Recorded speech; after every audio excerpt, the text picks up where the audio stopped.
করেই ওরা ক্লান্ত হয়নি। ওর উপর যে পরিমাণ পুলিশি নির্যাতন করা হয়েছে, ওকে সিলেট সরকারি উসমানী মেডিকেল কলেজে অ্যাডমিট করতে হয়েছে। পুলিশি নির্যাতনের চলতে ওকে বৈদ্যুতিক শক পর্যন্ত দেওয়া হয়েছে।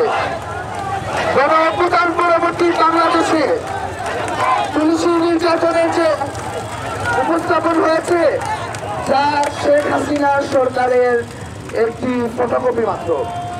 আমরা এই বন্দোবস্তের কথা গণ অভ্যুত্থানের সময় বলি নাই। এটি কোনো নতুন বন্দোবস্ত নয়, এটি সেই পুরাতন বন্দোবস্ত। আমরা সেই পুরাতন বন্দোবস্ত চাই না।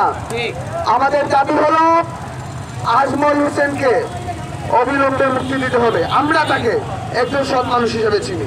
ও যদি কোনো অপরাধ করে থাকে, আইনি প্রক্রিয়া ওর বিরুদ্ধে ব্যবস্থা নেওয়া হোক, কিন্তু এই ধরনের পুলিশ নির্যাতন চলতে দেওয়া হবে না।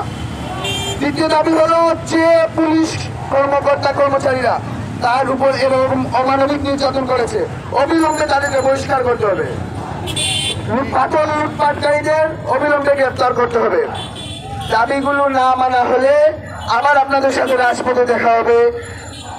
নতুন বাংলাদেশে, গণ অভ্যুত্থান পরবর্তী বাংলাদেশে নিরপরাধ ব্যক্তিরা জেলখানায় পৌঁছবে আর অপরাধীরা রাস্তায় ঘুরবে ফিরবে।